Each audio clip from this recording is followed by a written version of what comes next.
nggak pakai nama tidak. belakang. Oh, halo Cia. Iya. Ya, perkenalkan nama Ibu Yulianti. Nanti kamu boleh panggil Ibu Yuli ataupun kalau kamu nyaman boleh panggil Kakak Yuli. Oke. Iya. Sekarang Cia sekolah di mana? Kebetulan saya sudah kuliah dan kuliahnya itu di Makassar. Oh, kuliah di Makassar. Betul. Nah, sudah semester berapa? Sudah semester 3. Oh, sudah semester 3. Nah, Cia datang ke sini sama siapa? Sendiri. Oh, sendiri. Nggak ada yang temani? Tidak ada. Nah, atau ada inisiatif sendiri mau datang ke sini? Iya betul, saya datang ke sini untuk inisiatif sendiri. Nah, terima kasih ya untuk kedatangan Cia. Iya. Nah, karena kedatangan Cia tentunya pasti ada hal yang mau diceritakan. Ada.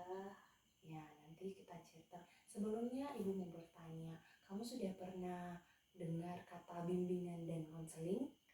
Kebetulan yang saya dengar itu kata BK itu di guru BK di guru sekolah BK, dulu. ya. Dengan ada satu yang di jurusan BK, kebetulan juga di kampusku, kampus UNEM itu ada jurusan BK. Nah, makanya ya sedikit tertarik lah untuk datang ke sini. Iya. Tidak mau ngambil jurusan BK? Kebetulan saya masuk di jurusan seni. Oh. Untuk BK tidak dulu. Iya, nggak apa-apa ya. Iya betul. Karena Cia cuma dengar begitu, alangkah baiknya Ibu jelaskan dulu apa itu bimbingan dan konseling. Jadi dalam bimbingan dan konseling itu proses di mana pemberian bantuan. Saya sebagai konselor yang akan membantu Cia nantinya. Nah, Cia sebagai konseli yang akan menceritakan sebuah masalah dan problemnya kepada konselor, di mana saya akan membantu Cia menyelesaikan masalahnya. Jadi Cia boleh cerita, boleh terbuka, menyampaikan masalahnya. Ya, mengerti? Ya. Tapi bukan berarti semua masalah Cia terselesaikan. Iya betul. Iya, jangan sampai masalah ekonominya nanti datang ke Ibu, Bu, saya kurang uang. Iya betul. Ya, jadi bukan begitu ya? Iya betul. Iya. Jadi dalam bimbingan konseling itu kita memiliki asas kerahasiaan, di mana nantinya Cia cerita, Ibu akan dengarkan, tidak ada orang yang tahu selain kita berdua sama Tuhan juga. Betul. Ya, jadi jangan takut untuk cerita karena hanya kita yang tahu.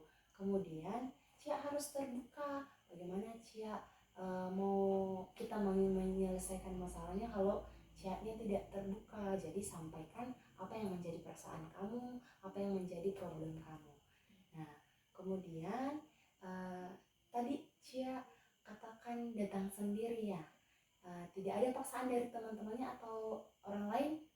Kebetulan saya kesini atas niat sendiri. Niat sendiri. Namun ada rekomendasi dari teman-teman. Begitu. Jadi tidak ada paksaannya. Iya betul. Jadi dengan rela Cia datang ke sini. Iya. Ya, terima kasih ya untuk kedatangan Cia. Nah, dalam proses bimbingan konseling kita pada saat ini, apakah Cia sudah nyaman di sini atau mau kita tempat lain? Saya kira ini sudah nyaman. Sudah nyaman. Nah, dalam proses bimbingan kita pada saat ini, Cia butuh waktu berapa lama? Kurang tahu juga, sejalannya saja ya. Atau kita tentukan dari 1 jam atau 30 menit, 40 menit? Mungkin 30 menit. 30 menit cukup? Kalau cukup. Ya. Saya kira itu sudah sangat lama. Sudah sangat lama. Ya, nggak apa-apa. Nanti pun kalau belum habis ceritanya, kapan-kapan atau lain waktu kita Cia boleh datang kembali ke sini. Cia boleh cerita. Ya. Apakah Cia sudah nyaman mau cerita? Ya sudah. Ya, santai saja ya Cia, terbuka saja sama Ibu. Nah, jadi silakan Cia ceritakan apa yang menjadi problem kamu pada saat ini. Ya baik Bu, sebelumnya terima kasih sudah mau mendengarkan saya. Di sini saya mau bercerita tentang kepergian kakek saya yang baru-baru ini meninggal, dan beliau sangat sangat berjasa di hidup saya. Ibu turut merasakan duka cita ya atas kepergian kakek kamu. Betapa beratnya yang kamu rasakan pada saat ini. Nah, setelah kepergian kakek kamu, bagaimana perasaan kamu pada saat ini? Yang saya rasakan itu, saya seperti merasa ada yang kosong dan merasa seperti ada yang hilang dari sisi saya, dan saya merasa itu semuanya tidak adil. Ya, kehilangan seseorang yang kita cintai memang meninggalkan luka yang dalam. Nah, dari apa yang boleh kamu sampaikan tadi, tampaknya ada beberapa pikiran dan perasaan yang sangat kuat kamu alami. Nah, boleh Cia ceritakan lebih lanjut pikiran apa saja yang muncul saat kamu merasakan sedih itu? Mungkin pikiran yang muncul itu mungkin seperti saya seharusnya lebih sering menjenguknya, dan saya merasa ini tidak adil bagi saya, karena beliau itu orangnya itu sangat baik. Nah, baik Cia, coba kita perhatikan pikiran-pikiran kamu saat ini. Tadi kamu mengatakan kamu harus sering menjenguk dan tidak mengucapkan selamat tinggal ya. Kemudian, apakah ada bukti konkret yang mendukung bahwa kamu itu tidak cukup menjenguk kakek kamu, atau bahwa cara kamu mengucapkan selamat tinggal itu tidak benar? Sebenarnya saya selalu berusaha menjenguknya, dan di setiap akhir pekan itu atau setiap hari Sabtu atau Minggu saya selalu datang menjenguk beliau. Tapi kecuali ada urusan mendadak, dan saya rasa itu belum cukup, dan waktu perpisahan kami saya memeluknya dan memberi dia kata-kata sayang, dan itu adalah terakhir pertemuan kami. Nah, itulah yang menarik ya. Nah, pikiran kita terkadang bisa mendistorsi realitas, terutama saat kita sedang berduka. Kamu sudah melakukan yang terbaik yang kamu bisa. Bahkan pada saat kakek kamu pun tersenyum saat terakhir kali kalian bertemu. Nah, mengapa kamu berpikir itu tidak cukup? Apakah standar tertentu yang harus dipenuhi dalam mengucapkan selamat tinggal itu dengan benar? Mungkin saya tidak tahu juga Ibu. Mungkin ini hanya perasaan bersalah saya juga. Ya, tepat sekali. Nah, Cia, itu adalah cara pandang yang lebih seimbang dan akurat.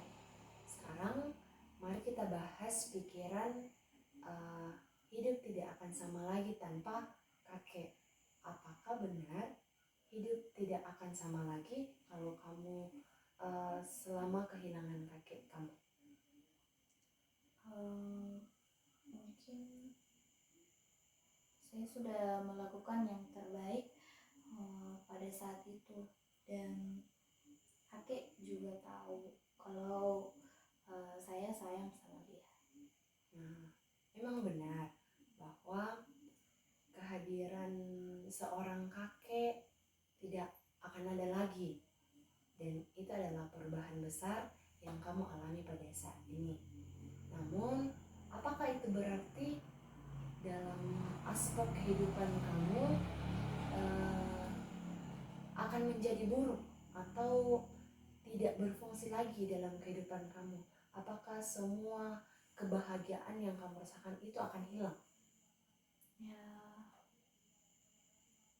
tentunya tidak, karena beliau ini, kakek saya, ini sangat berjasa bagi saya, dan dia itu selalu ada buat saya begitu. Ya betul, akan ada kekosongan dan itu adalah bagian dari proses berduka. Namun penting untuk mengenali bahwa hidup itu akan berubah, bukan berarti hidup akan hancur. Nah, kamu masih memiliki sumber daya hubungan dan kemampuan untuk menemukan kebahagiaan kamu dan makna hidup kamu, meskipun dengan cara berbeda. Nah, bagaimana menurut kamu?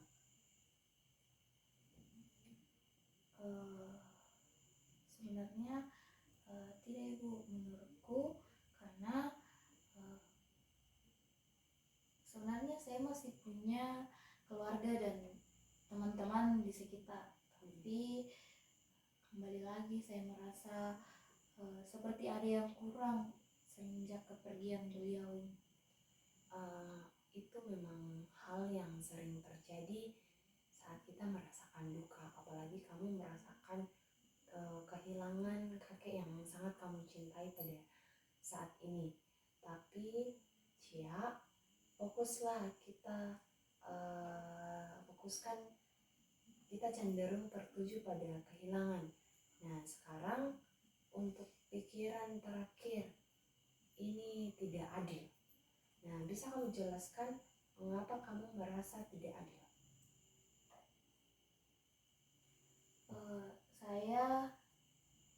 Saya mengerti maksud Ibu, tapi mungkin saya terlalu fokus dengan rasa kehilangan ini sampai-sampai saya melupakan apa yang masih saya miliki. Ya, jadi itu hal yang sangat sering terjadi saat kita berduka ya. Nah, ibu mengerti bahwa kakek kamu pantas untuk hidup lebih lama dan itu adalah perasaan yang kuat. Namun, apakah ada aturan di alam semesta ini yang mengatakan bahwa orang baik tidak boleh meninggal? Beliau itu orang baik. Dia itu sangat berjasa bagiku, dan saya merasa dia tidak pantas meninggal secepat ini. Ya, ibu mengerti bahwa kamu merasa kakek kamu pantas untuk hidup lebih lama dan itu adalah perasaan yang kuat. Namun, apakah ada aturan di alam semesta ini yang mengatakan bahwa orang yang baik tidak boleh meninggal?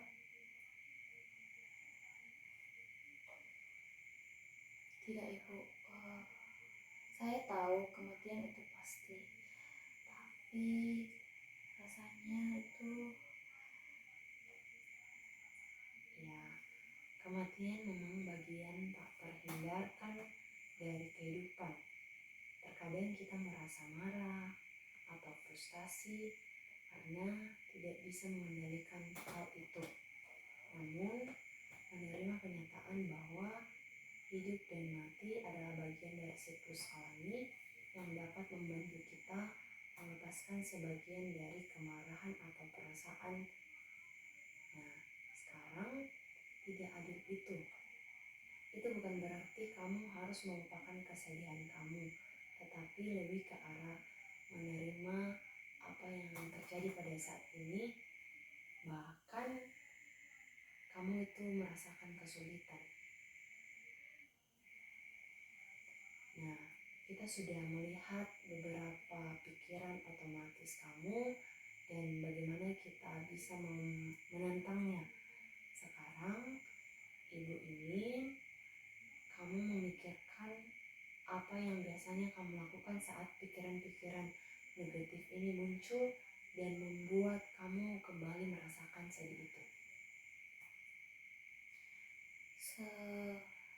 Biasanya saya mengurung diri di dalam kamar, dan setelah itu saya mendengarkan lagu-lagu sedih. Saat itu, saat mendengar lagu-lagu itu, saya teringat akan beliau. Saya pun mengambil Ya, itu adalah mekanisme coping yang wajar saat kita merasakan duka. Tapi Cia, apakah itu membantu kamu merasa lebih baik dalam jangka panjang? Atau justru membuat kamu terperangkap dalam kesendirian? jujur, kali ini saya lebih merasa lebih buruk karena sulit sekali berhenti untuk tidak mengingat kakek. Oke, mari kita coba mengidentifikasi beberapa strategi yang lebih adaptif daripada mengurung diri. Apa yang bisa kamu lakukan saat pikiran kamu itu seharusnya lebih sering menjenguknya itu muncul? Mungkin saya bisa mengingatkan diri bahwa saya sudah melakukan yang terbaik. Tapi mungkin juga saya bisa melihat foto bersama kami yang lucu dan tidak lagi menangis saat melihatnya, melainkan tersenyum. Ya, itu adalah ide yang bagus. Nah, bagaimana dengan saat kamu merasa bahwa hidup tidak akan sama lagi jika tidak ada kakek kamu? Saya bisa mencoba melakukan sesuatu yang saya lakukan dengan kakek, tapi dengan cara yang baru. Dan misalnya kakek suka pergi ke kebun, dan mungkin saya mulai bisa mencoba berkebun untuk menganggapnya sebagai cara untuk tetap terhubung dengannya. Mungkin seperti itu. Ya, itu adalah cara yang indah, cara yang baik untuk menghormati atau menghargai kakek kamu. Nah, daripada saat sama-sama membantu kamu membangun kembali makna dalam hidup kamu. Nah, ini menunjukkan bahwa meskipun kita merasakan kehilangan, kamu bisa menentukan cara untuk terus berinteraksi dengan memori kakek kamu secara positif. Nah, Cia, proses berduka itu tidak linear. Akan ada hari-hari di mana kamu merasa lebih baik dan hari-hari di mana kamu merasakan kesedihan itu datang kembali. Yang terpenting adalah kamu memiliki alat untuk mengelola pikiran kamu dan mengelola emosi kamu. Nah, kita sudah membahas bagaimana menentang pikiran negatif dan bagaimana menggantikan perilaku yang tidak adaptif dengan yang lebih membantu kamu.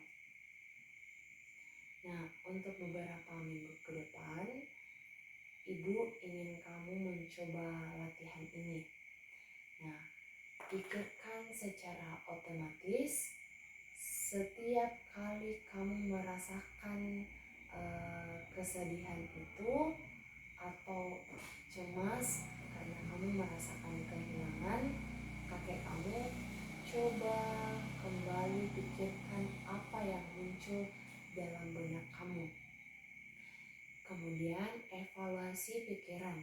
Tanya pada diri kamu, apa bukti yang mendukung pikiran itu? Apa bukti yang menolaknya? Adakah cara lain untuk melihat situasi ini? Kemudian setelah mengevaluasi pikiran itu, putuskan tindakan apa yang lebih membantu daripada perilaku sebelumnya. Bagaimana menurut kamu? Apakah kamu bersedia atau siap untuk mencoba itu?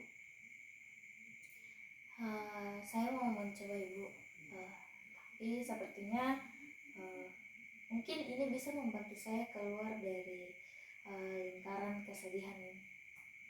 Iya, bagus sekali Cia. Nah, ingat proses ini membutuhkan waktu dan latihan. Tapi jangan terlalu keras kepada diri kamu. Karena jika ada hari-hari yang sulit, yang penting adalah kamu berusaha dan menerapkan strategi ini. Nah, kita akan bertemu lagi minggu kedepannya untuk melihat bagaimana perkembangan kamu, apa yang akan terjadi ke depannya. Jadi apa yang kamu rasakan pada saat ini? Tentunya saya sudah merasa sedikit lega dan terima kasih banyak karena sudah mau mendengar cerita saya. Ya. Masih ada yang perlu kamu ceritakan atau masih ada yang perlu kamu ungkapkan? Saya kira itu sampai segitu dulu. Saya akan mencoba saran-saran dari Ibu. Ya. Semoga kedepannya saya bisa menjalankan. Ya. Jadi minggu depan kita bertemu kembali untuk membahas strategi-strategi yang sudah Ibu sampaikan kepada kamu. Ibu, terima kasih banyak sebelumnya sudah mau mendengarkan cerita saya. Ya, sama-sama. Kali ini saya sudah merasa sedikit lega. Ya. Tetap semangat ya Cia. Ya. Ya. Terima kasih. Terima kasih.